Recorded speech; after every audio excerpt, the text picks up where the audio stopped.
Welcome back to another episode of What Are You Made Of with your boy, the unstoppable Mike C-Roc. I'm in the house today with a friend of mine, Jason Hartman. You know, it's a podcast day today. I have, I think, 5 or 6 lined up, but this is what we do. We just go hard. We put them in the can and we get them out to you. And I'm so excited to have Jason Hartman here today because he's on a mission.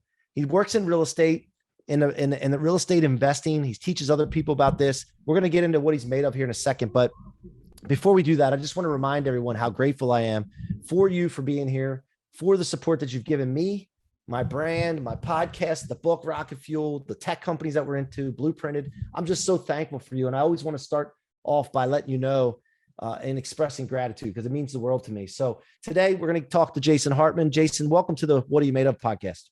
Hey, thanks, C-Roc. Good to be here. Hey, so listen, we have a tradition here. We start every show with a question, which is right back here. What are you made of? You know, that is a tough question to answer, I think, for anybody, because there are many ingredients to every person, right? But I'd say at the core, mission and persistence. I think those would be two really good ones, and they both intertwine together you know, that you can't have one without the other, because having that mission where you really you have a purpose, a why that's bigger than yourself, it allows you to be much more persistent, or maybe it's the fuel, like the rocket fuel for persistence. Yeah, you know, I'm going to dig deeper into this, but I just was talking about this on another podcast about how he asked me how important my mission or purpose is. And, you know, what you just said is powerful. 100% agree, or more if there is more. But at the end of the day, what I notice with it is it allows me to simplify things. And I'll get your take on this, but it allows me to have a binary decision. Is my thought that I'm having right now, is the words I'm speaking or about to speak, or is my actions or my environment, the people around me, serving my mission or going against it? Right. Building or destroying, towards or away. And it makes my life so simple because I can just decide that binary decision and allows me to make decisions quicker. Right. What is your thought on that? It allows you to distill things. I agree. Yeah. Yep. So, I mean, that's changed everything for me. And I've accomplished so much more since I figured that out. Unfortunately, I didn't figure it out until I was in my early 40s. So even though it's such a simple concept, like, and I'm trying to teach my kids this, like you need to know where you're going. If you don't, you're drifting. And what drifting will do is it'll lead you to be around people that make you introvert because you think you're doing something wrong because you don't know where you're going. And then you don't accomplish anything. So I love that you said that. So Jason, take me back. You can take me back to as far back as crawling or in diapers.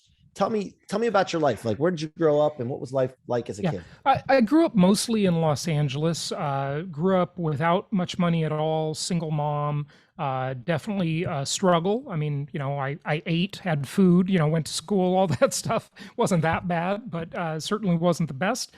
And that just by about 9th grade, and I mean, it's kind of funny, but, you know, I went to integrated schools in LA. So you had a wide variety of socioeconomic classes of students, you know, students that were bussed in from the really bad areas. I wasn't bussed in. I did walk to school. But then you had kids that, you know, were the kids of movie producers, and they were super rich, right? So you had all these like economic classes, socioeconomic classes mixing together in the school. And so, you know, on one hand, I remember this happened on a few occasions. I got mugged in the hallways of my own school at knife point. So, you know, I was pretty tough. I may not look tough now, but I was pretty tough as a kid. I know what the streets are like for sure. You know, to the other side of the spectrum, where you've got these really rich kids living in, you know, just the most posh areas of LA, that you know, live in beautiful homes and have great childhoods and all that kind of stuff, or at least great monetarily. Of course, there's more to life than money. We all know that. But when I was in 9th grade, it sort of hit me, like that was the inflection point. And, you know, we had a certain whole class of like really pretty popular girls in school. And all they were hanging around all the rich guys. And I thought, God, I want to be in that group. I like that better than my group. And so I kind of infiltrated that group, if you will, and really just that motivated me. And by the time I was 16, that was about a year later, I remember I saw an infomercial for a real estate guru on TV. What at least was considered an infomercial back then. It was for Robert Allen, and he was talking about one of his books. So I was really intrigued by this. I got his book. I read 3 chapters, put it down, but my mom picked it up, and she finished it, and she got really interested in the topic. And fast forward 2 years, I'm about to graduate from high school, or yeah, I'm 18 then, and about to graduate from high school. She says, Jason, you got me interested in this real estate investing stuff. I've been going to seminars and reading more books, and there's a big seminar this weekend in Anaheim near Disneyland. Why don't you go? So I rounded up 9 of my buddies from high school, and I got them all to go because I couldn't do anything alone at that age, God forbid, Yeah, right? yeah. And so we started Friday night. It was that sort of pitch fest type environment, and they were selling books and tapes and coaching programs and all that kind of stuff. And by Saturday morning, only one of my buddies was left, so it was the 2 of us. Everybody else went to the beach. And by Sunday afternoon, when it finished, I was the only one left. And I remember about a year before that, I discovered 4 great mentors: Earl Nightingale, Dennis Waitley, Zig Ziglar, and Jim Rohn. And those guys changed my life absolutely, hands down. I remember Earl Nightingale on one of his cassette tapes saying, he was using the example of how people need to humble themselves to get started, right? To learn the basics. And he used real estate as an example. It could have been any business, but he used real estate as an example. Right. And he says, want to get rich in real estate? Learn the business first. So with those words in my head, on Monday morning after that seminar, I researched real estate schools, and I figured I should just get my license. Now that I was 18, I could get a license. And, why don't I just learn real estate like a real estate agent? So first year of college, I had my real estate license in hand. It was 2 weeks before my 20th birthday. I started selling real estate part-time for Century 21 while I was going to Long Beach City College. And I did really well, like right away, because I did something, Mike, that other people don't do a lot in real estate. I worked. Mm-hmm. And my first full month in the business, I sold 5 properties. Wow. And everybody in the office couldn't believe it. Like, who is this kid? This must be a scam, right? Let me let you know, I have a real estate background, and I have a mortgage division that I run right now with 30 some employees. Yeah, I've had a couple mortgage businesses. So I'm familiar with all that, and I understand that most agents are a deal a month, if that, and everything's 911 to them because they don't have their next treat it like a hobby. Oh my gosh. Yeah. Drives me nuts, but yeah. Yeah, it does. It does. So just to go on with the story, 6 months into my career, I had this one client. His name was Jim Wool. I sold him a few government repo houses as rental properties. I was working with investors. And he didn't like this one property I sold him very much. He said, Jason, why don't you take the listing on this one and sell it? I'll buy another property from you. And I said, I don't want to sell it for you. I want to buy it from you. So I owned my first rental property while living at home with my mom at age 20, rented it out. And here's kind of a thing that I really is a lesson for people listening. I had a bad experience with my first property, and I would have had every reason to give up. I had to evict those tenants. They paid rent for a couple of months. I was this baby-faced kid. I knocked on their door. Hey, pay the rent. They're like, screw you, we're not paying. And I had to evict this couple that had rented my property. That was my first experience.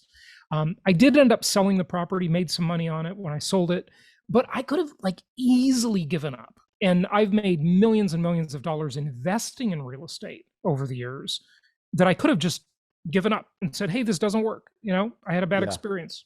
I would have had every justification. So I think a lesson there for people listening is, you've got to go through the problems. Everybody has got to manage their emotions in a way that leads them to success. They've got to have a commitment, a goal, something bigger than themselves, something that's a master plan for life. so that when these problems come, and they will come for everybody, and problems sometimes seem so big, you just wonder how you're going to get Yeah. Yeah. through this next thing, right? Yep. And so you got to just keep going. That's the point. Yeah, no, man. Look, I mean, proactively, if you can grasp the fact that set your sights on something, big target, understand that nothing's going to stop you. Everything that comes your way is either fuel or a training session. Right. That's it. You become unstoppable. That's my philosophy. And so that's what you did. I think that now you understand that clearly, but back then maybe you didn't, because at first when things happen, you're like, you get this feeling in your chest and you're like, Yeah. oh my gosh, this is the end. Or right. Yeah, everybody I think goes through that, but the quicker you can get out of that, like you're saying, and act. And I always talk about identifying the problem as 50% of the solution, like Right. like clearly identifying the problem.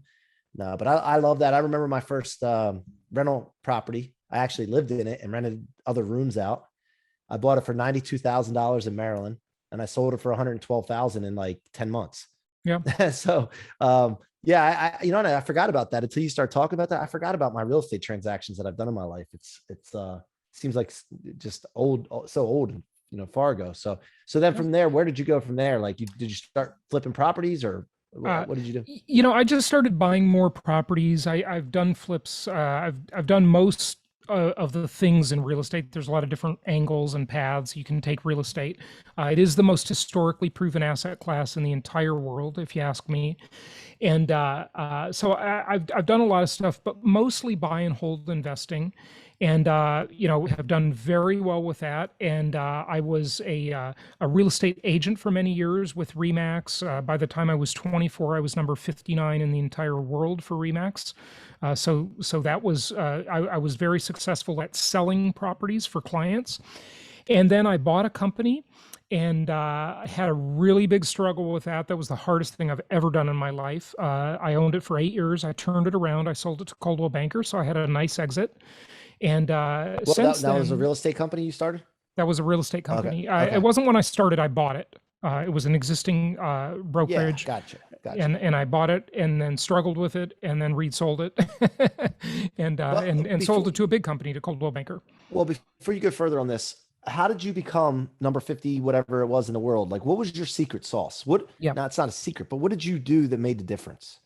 On the real estate side, when I was a traditional agent, in my 20s, yeah, I started out selling properties to first-time buyers and investors, and I would run little classified ads in the newspaper, quite literally, and people would call and inquire about the properties, government repo properties. They were really dump properties, HUD and VA repos. They were disgusting to show most of the time, and you'd get bitten by fleas all over your legs when you'd show that. It was terrible. Right.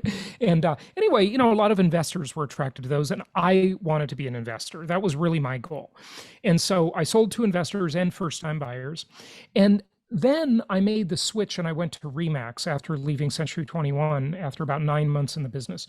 And I kind of struggled during that transition point, because, but then I remember I saw in a real estate magazine, there was a little ad for a real estate newsletter, one of these prefab newsletters that agents can buy and stick their picture and their name on it, right? And it said something quite brilliant, though. It said, stop selling real estate and start selling yourself. Love it. And that was a pivotal thing, I remember. And I decided to become a farming agent and to be a listing agent. And so I started farming an area in Irvine, California, called Wynwood Townhomes. And I had a competitor in this area. His name was Mark. And Mark was older than me, more experienced than me, had every advantage over me. And he was winning for a long time, but I kept at it. I kept trying to meet all the people in this little community and get to know them so they'd trust me, and I was advertising to them and all this kind of stuff. And I remember one day on the hot sheet that would come out before broker preview, Mark had 2 new listings, and I had nothing. I'd never had a listing appointment in there even. And I remember going to my broker and saying, should I give up on this? And he said something quite brilliant to me. He said, Jason, don't suffer day to day. Just add it all up at the end of the year and decide whether or not you're happy. And so another reason, more rocket fuel to keep going. Okay. I love it. So, I love it. I listened to that and I kept going. And what do you know? I got my first listing, and then I got another one and another one and another one, and I became the top agent in that community. I sold like 92 properties in there, in that little community, of about 320 homes or so. And I beat Mark. He gave up ultimately. And so then I did that and duplicated it in a bunch of other areas, and became very successful as a real estate agent before buying a real estate company and then selling it. So what was the challenges that you were dealing with? And obviously companies all have challenges, but specifically that you can remember the challenges that you dealt with in that company and what kept you from succeeding to the where you wanted to go with it? So that company, I purchased this company basically for no money down. And it was a failing company, and I turned it around after much struggle. The franchisor pulled the plug, and we had to rebrand the whole company. I had just leased a new office that was triple the size. And then 9/11 happened, and the whole economy went to sleep for a while. It certainly woke up with a roar, but it went to sleep for quite a while. And it was just one challenge after another after another. It was, I felt like I could just never win. And we were an independent company in an area where there were just corporate giants. Every corporate giant was represented, whether it be Prudential, Remax, Century 21, all the big companies, right? And so that was very hard. We had to, create all our own branding, all our own marketing materials. So it was definitely a struggle. There's no question about it. So let me ask you this then, like when you're going through it, you're on a mission, and you keep having things, like you said, everything just wasn't going your way, like over and over and over again. How do you decide when it's time to, the common word everybody says now is pivot? How do you know when it's time to pivot and or be persistent and keep pushing on towards your target? Right. Well, that was before. Now, that word pivot was popularized by Eric Ries's book called The Lean Startup, which is a great book, by the way, about tech startups and, minimum viable product. And that's a really good book. But before that, the word pivot was not used much, at least. And so I didn't hear that word. But, look, I had obligations that I could have bailed out of, like office leases and so forth, but that would have been very hard to get out of. So that's one thing. And even though that wasn't by design, I didn't do that commitment and think all of these problems would happen, obviously, but it did cause me, it kind of forced me to, as the old story goes, burn the boats, right? The story about going into battle and burn the boats. We're here, we're going to win. Right. And so that, that would be a major piece of fuel right there, I think. Yeah. And so then I noticed that you're an Inc. 5000 company, private company. Tell us about how you got that company started and what it's doing now. And so after I sold my traditional real estate company to Coldwell Banker, I got in the business of helping investors invest in properties nationwide. And what I had realized after being an investor in Southern California in a market, and that's a market that just doesn't make sense. You're not an investor if you invest in a high-priced market. You're a speculator. And, you can win speculating sometimes, but by now I'm older, more conservative. I'd been through some cycles. I'd seen how bad the recessions had hit, and I wanted to be diversified geographically. I always say income property is the most historically proven asset class in the world, but you need to diversify geographically. Mm-hmm. And I started looking around the country, researching properties around the country, flying around the country, meeting with brokers and agents and property managers to try and help me become a nationwide investor. Just for my own portfolio, I had a big check, and I was thinking I would just kind of retire and invest, and that's all I would do. And it was so difficult for me to do this. Like many entrepreneurial stories, I thought, there must be other people interested in doing this, and they must have had the same struggles I'm having right now. So why don't I create a company that is a financial services firm for real estate investors? If you look at Wall Street makes it so easy to invest, but their investments mostly suck. They're kind of mediocre, right? You buy stocks, and I mean, the people that get the richest on Wall Street are the insiders, right? They're the brokerage houses, the investment bankers, the CEOs, and the executives of the company, and the board of directors, and all of them. And the shareholders get the scraps, right? And so, of course, I'm saying this at a time when the market's been booming because of all the fake money being printed. But the point is, you're making less than the insiders. We all know that, right? And so, why not have a firm that can help people invest nationwide? And so I couldn't find anybody to really help me with this. So I basically created my businesses to be my own customer. That was the start. Love it. Okay. And then so single family or multifamily, which do you prefer and why? I've done both. I've owned big apartment complexes, 139 units, 125 units. I've got a 120 unit mobile home park. And then I've owned some smaller apartment complexes, and I've owned a whole bunch of single family. I like single family the best because I think it is just uber reliable. It's just super reliable. You get better quality tenants. They stay longer. And if you do it right, it's just better. But I have made a lot of money in multifamily. Okay.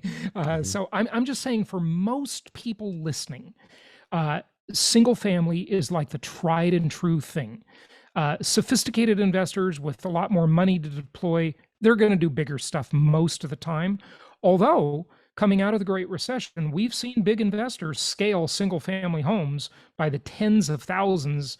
Well, now probably by the hundreds of thousands. I don't know the latest numbers for the big institutions like Invitation Homes and American Homes for Rent and so forth, which is a new thing. We didn't see that before the Great Recession. Nobody ever really did, build entire communities of single family homes to rent or buy them, so it's a different world now. So I think you can do well in either. In fact, you can do well in anything. You can do well in lots of different asset classes. You just got to pick a specialty, become an expert, and really focus on it. You could do well even in retail in a time when retail sucks, most would say, right? Yeah, because a lot of people will run, and as long as you're leaning into it while they're running, you're going to take over the market share, right? Anything is possible. Yeah. Yeah. Well, what are you excited for the future here? You mentioned, I didn't say this, but you said you're older and more conservative now with things, but you still got to play a game to stay alive, right? Everybody's got to play a game. What is it that you're excited about right now for the future, and what's your vision? I'd say my two things I'm really focusing on right now. I started a mastermind group with rich dad author Ken McElroy and also George Gammon, and that's called The Collective, and we're really excited about that right now. It's my second mastermind group that I've run, but this one I'm a partner in versus running it myself. And then I also have a software company called Real Estate Tools, and I'm excited about scaling that up, and just excited about enjoying life a little bit more, maybe working a little less, I think, is probably in the cards for me, even though I do love business, and it's kind of an addiction, to tell you the truth. It's not work. It really isn't work when you love it. I mean, it's not, but the reality is it does occupy your time. Right. And so, there's got to be some degree of maybe balance there. Well, look, I based on what you just told me, and I asked that question specifically I have a motive.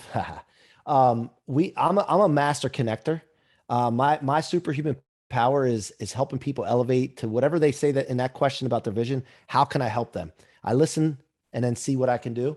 I'm in tech, by the way. I don't know if you know this or not, but I do. We talked about that. Yep. Okay. Yeah. So I just want to make sure I don't know what I said to you before, but yes, you are welcome to fund my software company, and we've never raised money, but we're happy to take a $10 million round if you want to give it to us. That's good, man, because we're looking for $100 million fund that we're starting. So yeah, but it's only it's only 10% of your fund. See? Yeah, just a collaboration and connection with people. I mean, at the end of the day, and seeing how we can help, and that's what it's all about for me. So I want to first of all thank you for coming on the show. The final question I have for you is, what does that rocket fuel law mean to you about taking everything that comes your way that would normally stop or slow you down, stored it in your tank instead of your trunk where it would weigh you down, and converting that into fuel to become unstoppable? Yeah. I'm not totally sure I understand the question, but I'll I say mean, this, and you can, yeah, like yeah, three yeah. to four sentences on what does that mean and meant to you in your life about just understanding that everything comes your way is to create you to be unstoppable as long as you use it the right way. Yeah, I think it goes back to what we said earlier about we touched on it, managing emotions, right? Yeah. And there is no good or bad stuff necessarily. I mean, sometimes there is. This is not a all or nothing statement, but it's how you perceive it, what you do with it, and amazingly. Sometimes, and we've all experienced this, and I urge anybody listening the next time they're faced with some seemingly overwhelming challenge, amazingly we have all had things in our life that when we look back on them, it's like, if that didn't happen to me, then something else Love it. wouldn't have happened to me, Yep. right? And it is truly amazing how that works out. So anything that looks like a really bad thing right now, just understand it's mostly just information and data. And, Perfect. it's a calendar event, and it's going to lead you to something. And you've got to have the faith, maybe, faith in a higher power, in God, to know that there is something more for you beyond this. Either it's going to strengthen you. Gems are polished by friction. Okay, Yeah. a lot of good things come out of hardship. And you had a hard childhood. I had a relatively hard childhood. And if we didn't have that, and we had it easy, I mean, we all know friends who had it easy, right? And everything was given to them, and they're losers. Okay, Mhm. so they've made nothing of themselves a lot of times. So everything has its purpose, and it's up to us to figure out how to use it to have it guide us forward. I love it, man. I love it. How can my audience get in touch with you? What's the best way for them to My engage with you? Yeah, my main website is jasonhartman.com. So just my name, JASONHARTMAN.com. My main podcast, I have many, but my main podcast is called The Creating Wealth Show. And you can find that on any podcast platform. Just look up my name.